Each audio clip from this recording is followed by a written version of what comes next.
नमस्कार दोस्तों, एक बार फिर से आपका स्वागत है हमारे YouTube चैनल अभिनव क्लासेज रिंग्स में।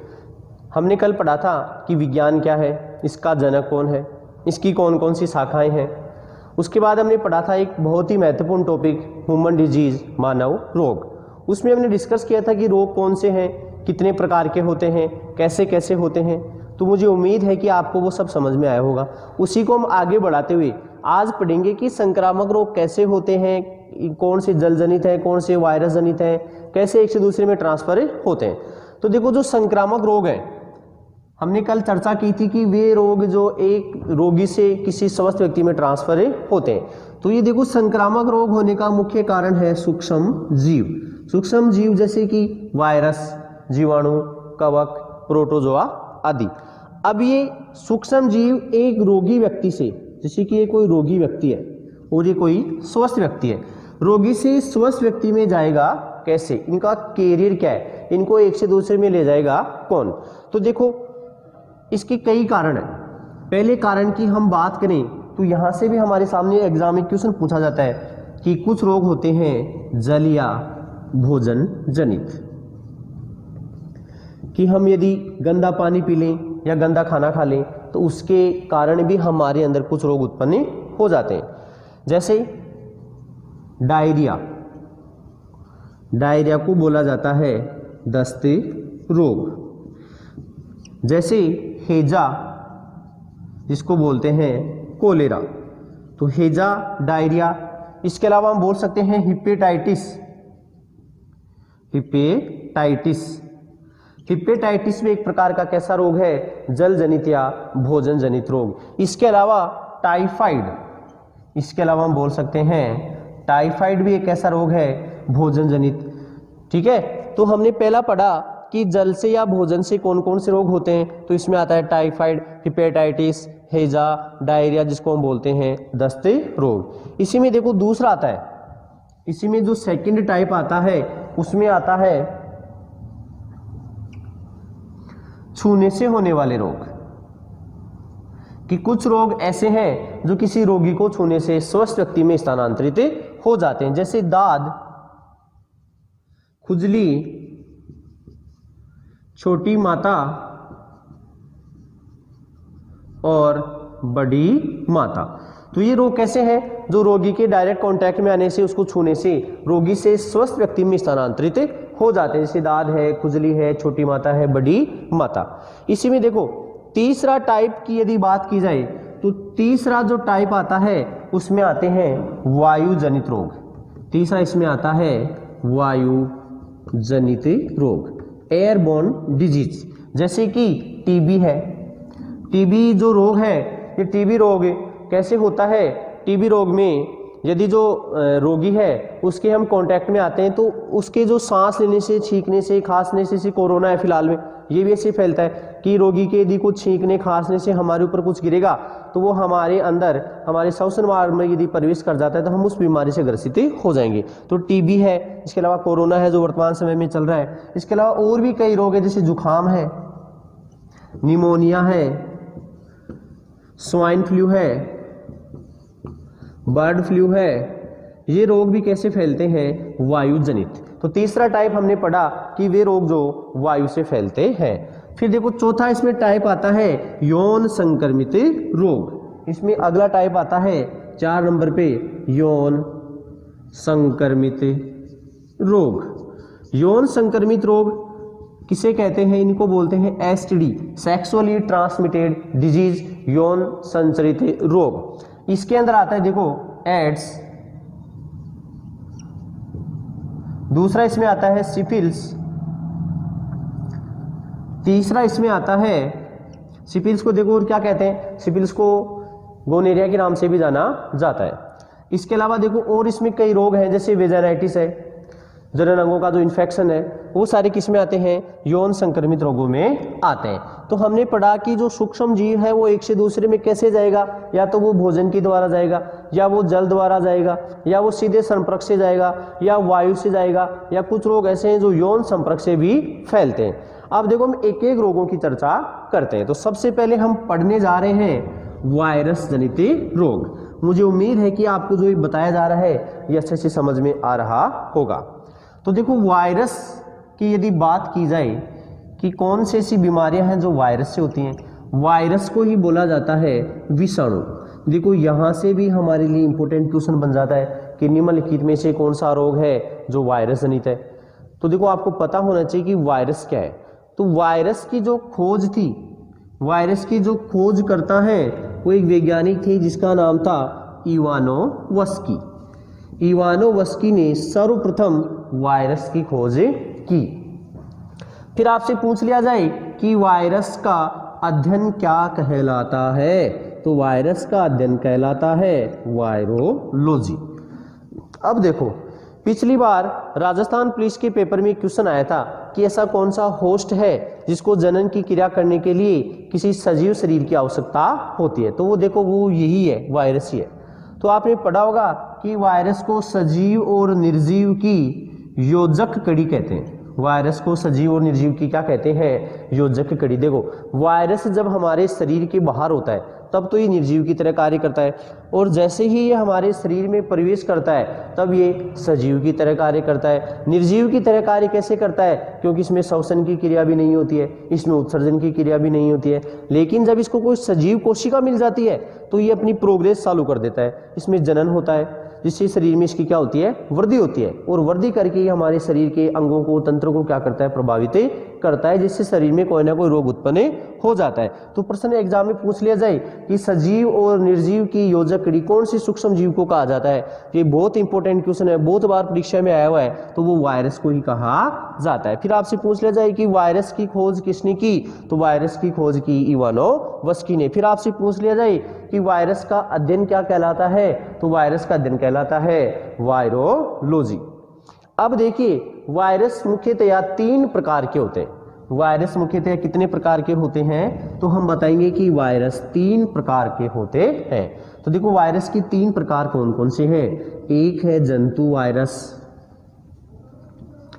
एक है पादप वायरस, और एक होता है जीवाणु भोजी बैक्टीरियोफेजी वायरस। वायरस कितने प्रकार के हो गए, 3 प्रकार के, जंतु वायरस, पादप वायरस और जीवाणु भोजी वायरस। देखो जंतु वायरस जो जंतुओं में कोई रोग उत्पन्न करते हैं, जंतुओं में पाए जाते हैं, जैसे कि HIV वायरस है, जैसे कि राइनो वायरस है, ठीक है। तो ऐसे वायरस जो जंतुओं में पाए जाते हैं, इनके अंदर जो आनुवांशिक पदार्थ होता है वो होता है DNA, या फिर कईयों में हो सकता है RNA। जो जंतु वायरस है इनका जो आनुवांशिक पदार्थ होता है वो होता है DNA या RNA, और ये मुख्यतः जंतुओं को प्रभावित करते हैं। इसके एग्जाम्पल हैं जैसे कि HIV वायरस है, राइनो वायरस है, अर्बो वायरस है, बहुत सारे वायरस हैं। पादप वायरस की बात की जाए कि वे वायरस जो पादपों में पाए जाते हैं, जैसे कि आपने देखा होगा कि नींबू में कई प्रकार के रोग होते हैं, इसके अलावा और भी कई पादप, जैसे तंबाकू में मोजेक TMV वायरस होता है। कौन सा वायरस होता है, TMV वायरस। तो TMV वायरस कैसा वायरस है, एक प्रकार का पादप वायरस है। इनमें जो आनुवांशिक पदार्थ होता है वो होता है RNA। एक बहुत इंपॉर्टेंट क्वेश्चन कि सर्वप्रथम ज्ञात वायरस कौन सा है, तो देखो सर्वप्रथम TMV वायरस खोजा गया। सबसे पहले कौन सा वायरस खोजा गया, तो सबसे पहले TMV वायरस की खोज की गई, और किसने की, इवानोवस्की ने की। TMV का पूरा नाम पूछा जाए तो टोबैको मोजेको वायरस, तंबाकू मोजेक वायरस सबसे पहले खोजा गया क्या है, वायरस है। उसके बाद देखो आपसे पूछा जाए कि जो TMV है वो कैसा वायरस है, तो एक प्रकार का पादप वायरस है। और तीसरी टाइप में आता है जीवाणु भोजी या बैक्टीरियोफेजी वायरस। देखो नाम से पता चल रहा है कि ऐसा वायरस जो जीवाणु को भोजन करता है, जीवाणु को खाता है। ये जो वायरस हैं ये अपने भोजन के लिए किस पर आश्रित होते हैं, जीवाणु पर आश्रित होते हैं, जैसे कि T2 वायरस है, T4 वायरस है। ये कैसे वायरस हैं, एक प्रकार के जीवाणु भोजी वायरस हैं, और इनमें आनुवांशिक पदार्थ क्या पाया जाता है, DNA। तो हमने वायरस की थोड़ी सी जानकारी ली है। इसमें हमने पढ़ा है कि वायरस ऐसे सूक्ष्म जीव जो शरीर को नुकसान पहुंचाते हैं, किसी जीव को नुकसान पहुंचाते हैं, वो क्या होते हैं? वायरस होते हैं। वायरस को ही क्या बोला जाता है? विषाणु। वायरस की खोज किसने की? तो वायरस की खोज की थी इवानोव्स्की ने। वायरस का दिन क्या कहलाता है? तो वायरस का दिन कहलाता है वायरोलॉजी। फिर आपसे एग्जाम में पूछ लिया जाए कि सबसे पहले खोजा गया वायरस कौन सा है, तो सबसे पहले खोजा गया वायरस है TMV, तंबाकू मोजेक वायरस। फिर आपसे पूछ लिया जाए कि ऐसा कौन सा सूक्ष्म जीव है जिसे सजीव और निर्जीव की योजक कड़ी कहते हैं, तो सजीव और निर्जीव की योजक कड़ी वायरस को कहा जाता है। ये क्वेश्चन बहुत सारे एग्जामों में आता है, अलग अलग टाइप से आता है। प्रश्न आ जाए कि क्या वायरस को जनन के लिए सजीव कोशिका की आवश्यकता होती है, तो आप कहेंगे हाँ कि इसको जनन के लिए बिल्कुल सजीव कोशिका की आवश्यकता होती है। जब किसी सजीव कोशिका के बाहर रहता है तो निष्क्रिय अवस्था में रहता है, और जैसे किसी सजीव कोशिका में प्रवेश करता है तो ये तुरंत सक्रिय अवस्था में आ जाता है। ठीक है, उसके बाद हमने पढ़ा कि वायरस मुख्यतः 3 टाइप के हैं, 3 प्रकार के हैं। एक है जंतु वायरस, एक है पादप वायरस और एक है जीवाणुभोजी वायरस। पादप वायरस जो पादपों में पाए जाते हैं, जंतु वायरस जो जंतुओं में पाए जाते हैं, और जीवाणुभोजी वायरस जो जीवाणु के ऊपर आश्रित होते हैं। ठीक है, इसके हमने एग्जाम्पल पढ़े कि राइनो वायरस है, अरबो वायरस है, HIV वायरस है, कैसे वायरस है? जंतु वायरस। TMV वायरस है। इसके अलावा देखो एक होता है YMV, yellow mosaic virus. TMV का मतलब होता है तंबाकू मोजेक वायरस। ये कैसे वायरस है? तो ये प्लांट वायरस है, पादपों में पाए जाते हैं। इनमें आनुवंशिक पदार्थ क्या होता है? RNA होता है। और तीसरा आता है जीवाणुभोजी बैक्टीरियोफेजी। इनमें आनुवंशिक पदार्थ क्या होता है? DNA होता है। अपने पोषण के लिए किस पर आश्रित होते हैं? जीवाणु पर आश्रित होते हैं। अब देखो यहाँ से आगे और बढ़ते हैं, तो मुझे उम्मीद है कि आपको यहाँ तक समझ में आया होगा। अब हम इसको आगे कंटिन्यू करते हैं। ये बहुत इंपॉर्टेंट टॉपिक है, इससे एग्जाम में क्वेश्चन जरूर पूछा जाता है।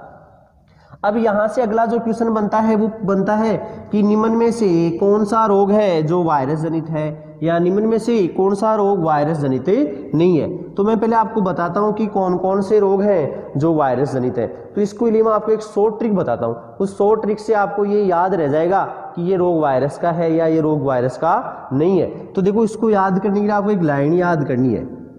रेखा हमें हिट करके पोइचे, देखो पोइचे का मतलब होता है पीछे। पोइचे का मतलब क्या होता है? पीछे। पोइचे का मतलब क्या होता है? पीछे छोड़ गई। जब हम इस शॉर्ट लाइन को याद करते हैं, तो जब ऐसा क्वेश्चन आए पेपर में और आप भूल जाओ कि कौन सा रोग वायरस जनित है, तो इसके माध्यम से हम उस क्वेश्चन का सही जवाब दे सकते हैं। तो देखो, इसका फुल फॉर्म लिखते हैं। रे का मतलब हो गया रेबीज। रे का मतलब क्या हो गया? रेबीज। खे का मतलब हो गया खसरा, जिसको बोलते हैं मीजल्स। है का मतलब हो गया हर्पिस। मे का मतलब हो गया मेनिंजाइटिस। ही का मतलब हो गया हिपेटाइटिस। और टे का मतलब हो गया ट्रेकोमा, जो आंख की बीमारी है। ट्रेकोमा किसकी बीमारी है? आंख की। ये साइलेंट है, इसका कोई मतलब नहीं है। फिर पो का मतलब हो गया पोलियो। आपको जैसे कि पता है कि हमारा देश पोलियो मुक्त हो चुका है। ए का मतलब है एड्स, इसका मतलब क्या है? एड्स। चे का मतलब है चेचक, जिसको माता भी बोलते हैं। और छो का मतलब होता है छोटी माता। देखो, 2 प्रकार की माता होती है कि चर्चा करेंगे, छोटी माता और बड़ी माता। इसका मतलब है डेंगू, जो एक प्रकार की क्या है? बुखार है। डेंगू है, चिकनगुनिया है, जीका है, एक प्रकार की क्या है? बुखारें हैं। और गे का मतलब होता है गलसुआ, जिसमें क्या होता है? गले में सूजन आ जाती है। और ई का मतलब होता है इन्फ्लुएंजा, जिसमें आते हैं स्वाइन फ्लू और बर्ड फ्लू। तो swine flu, bird flu, influenza सारे कैसे रोग हैं? वायरस जनित रोग हैं। इतना आपको समझ में आया। हमने पढ़ा कि कौन कौन से रोग वायरस जनित है। आप चाहो तो इसका स्क्रीनशॉट भी ले सकते हैं। ठीक है,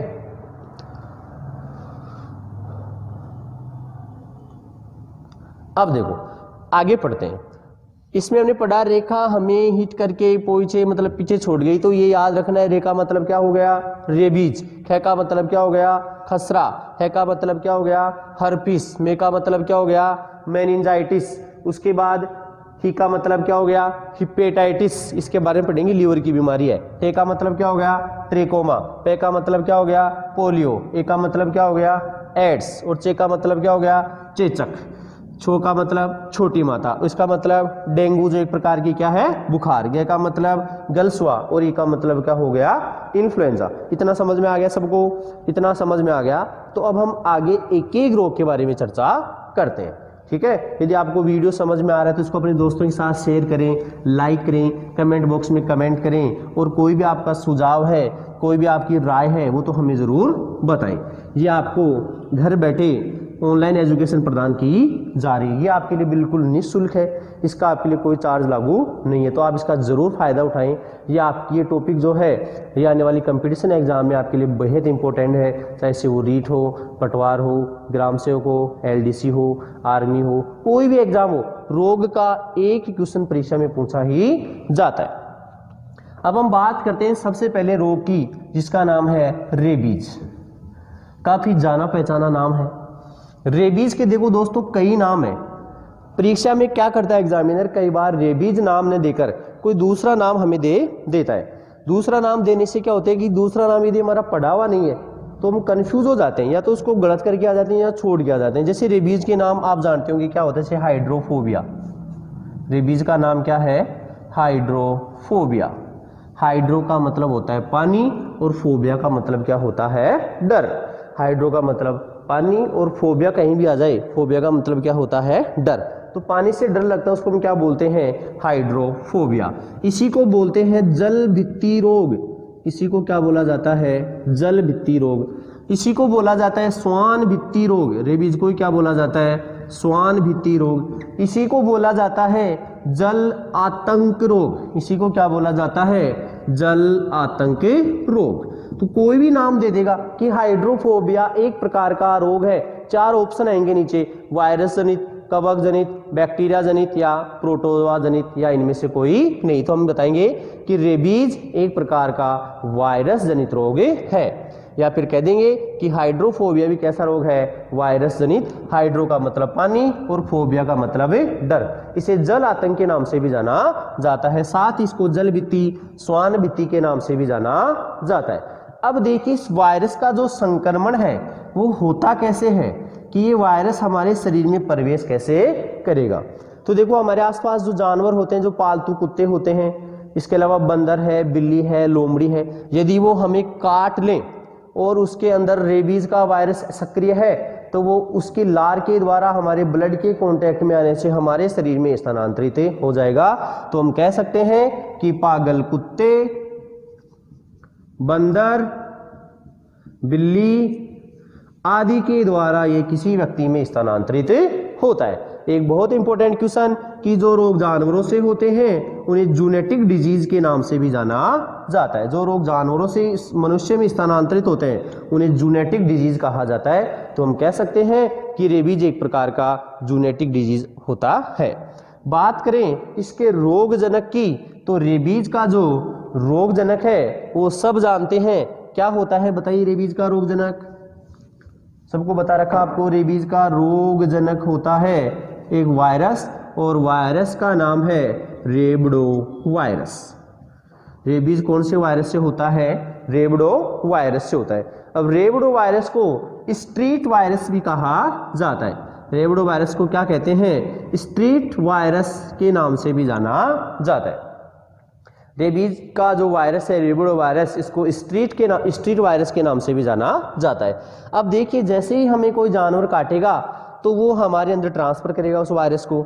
अब ये वायरस अंदर जाके क्या करेगा, किसी अंग को प्रभावित करेगा। तो ये भी परीक्षा में आता है कि ये किसको प्रभावित करेगा। तो ये देखो, इंसान को पागल कर देता है। तो ये तंत्रिका तंत्र को हम बोल सकते हैं मस्तिष्क को प्रभावित करता है, और साथ साथ ही ये मांसपेशियों को भी प्रभावित करता है। रेबीज का जो टीका है ये मांसपेशियों को भी प्रभावित करता है। तो पूछ लिया जाए कि रेबीज का प्रभावित अंग क्या है, तो हम बताएंगे तंत्रिका तंत्र व मांसपेशी। रेबीज का रोगजनक क्या है, रेबडो वायरस। रेबीज के नाम क्या क्या है, इसका नाम हाइड्रोफोबिया, जल भित्ति, स्वान भित्ति या जल आतंक रोग भी है। उसके बाद देखो आगे चर्चा करते हैं कि अब रेबीज हो गया तो देखो होने के बाद तो कोई उपचार है नहीं, उपचार कब है? जब आपको कोई कुत्ते पे, किसी बंदर बिल्ली पे डाउट है और उसने आपको काट लिया, तब इसका इलाज उस समय ही किया जाता है। जब वायरस शरीर में चला जाए और एक्टिव फॉर्म में आ जाए, उसके बाद इसका कोई इलाज नहीं है। उसके बाद तो एक ही इलाज है जो आपको सबको पता है, वो क्या है? तो पहले क्या इलाज होगा इसका? देखो, जैसे कि आपको कोई कुत्ता वगैरह काटते रहते हैं, जीवन में ऐसी समस्या आती रहती हैं, तो सबसे पहले आपको करना क्या है? थोड़ा धैर्य रखना है, घबराने की बात बिल्कुल नहीं है। उसी टाइम नहीं मरने वाले हो आप, थोड़ा टाइम लगेगा। सबसे पहले आपको घाव को साफ पानी और साबुन से अच्छे से 15-20 मिनट तक धोना है। कभी भी घाव को बांधना नहीं है, हमेशा खुला रखना है। उसके बाद अच्छे से धोने के बाद उसके ऊपर मिर्ची वर्ची से कुछ नहीं लगानी। लगा लेते हैं पहले के लोग, मिर्ची लगा लो, ये लगा लो, उससे कुछ नहीं होता है, फालतू की उससे समस्या और बढ़ती है। तो आपको बिल्कुल अच्छे से धोने के बाद क्या करना है? अपने नज़दीकी हॉस्पिटल में जाना है और वहाँ से क्या लगवाना है? रेबीज का टीका। तो इसके इलाज के लिए लगाया जाता है रेबीज का टीका, ARV बोलते हैं उसको, एंटी रेबीज वैक्सीन। रेबीज का टीका कौन सा है? ARV, एंटी रेबीज वैक्सीन, जो किसी कुत्ते के काटने के बाद रोगी को लगाया जाता है। अब ARV का टीका कब लगाया जाता है? तो देखो, ARV का टीका लगाया जाता है 0 दिन, 3 दिन, 5 दिन, 7 दिन, 14 दिन और 28 दिन पे लगाए जाते हैं। रेबीज का जो टीका है 0 दिन, 3 दिन, 5 दिन, 7 दिन, 14 दिन और 28 दिन पे लगाया जाता है, जो गवर्नमेंट के द्वारा आपके नज़दीकी स्वास्थ्य केंद्र में निःशुल्क लगाया जाता है। तो यदि आप ये टीके लगाते हो निश्चित समय अंतराल में, तो ये बीमारी जो है इससे बिल्कुल कंट्रोल में आप कर सकते हो। फिर एक इंपॉर्टेंट क्वेश्चन और आता है कि रेबीज का टीका बनाया किसने? तो इसको बनाने वाले वैज्ञानिक का नाम था लुईस पास्चर। रेबीज को बनाया, रेबीज के टीके को बनाया किसने था? Very very important question, Lewis pasture. Rabies का टीका किसने बनाया? लुईस पास्चर ने। तो आज हमने पढ़ा कि रोग कैसे होते हैं। तो मैंने बताया वायु जनित होते हैं, जल जनित होते हैं, भोजन जनित होते हैं और यौन संक्रमित होते हैं। वहां से भी क्वेश्चन आ जाता है कि हैजा एक प्रकार का रोग है, जल जनित, वायु जनित, यौन संक्रमित है, इनमें से कोई नहीं। तो हैजा कैसा रोग है? मैंने आपको बताया था, तो जल जनित। फिर हमने पढ़ा कि वायरस क्या है, कितने प्रकार के वायरस हैं, किसने खोज की। फिर पहला रोग हमने पढ़ा रेबीज। तो रेबीज को कहते हैं हाइड्रोफोबिया, जल भीति, श्वान भीति या जल आतंक रोग। कैसे फैलता है? तो बंदर, बिल्ली, कुत्ते आदि की लार से स्वस्थ व्यक्ति में ट्रांसफर होता है। इसका वायरस कौन सा है? रेबडो वायरस, जिसको स्ट्रीट वायरस के नाम से भी जाना जाता है। इसका प्रभावित अंग क्या है? तो तंत्रिका तंत्र और मांसपेशी इसका प्रभावित अंग है। इसका उपचार क्या है? तो रेबीज का टीका। प्रश्न आ जाए कि रेबीज का टीका किसने बनाया था? लुईस पास्चर ने रेबीज के टीके का आविष्कार किया। कब लगता है? 0 दिन, 3 दिन, 5 दिन, 7 दिन, 14 दिन और 28 दिन पे लगाया जाता है। ठीक है, मुझे उम्मीद है कि आपको जो पढ़ाया गया है वो पूरा समझ में आया होगा। इससे आगे का पढ़ते हैं हम नेक्स्ट क्लास में, और कल हम जो बाकी के वायरस के रोग बचे हुए हैं उन पे चर्चा करेंगे। Okay, thank you so much.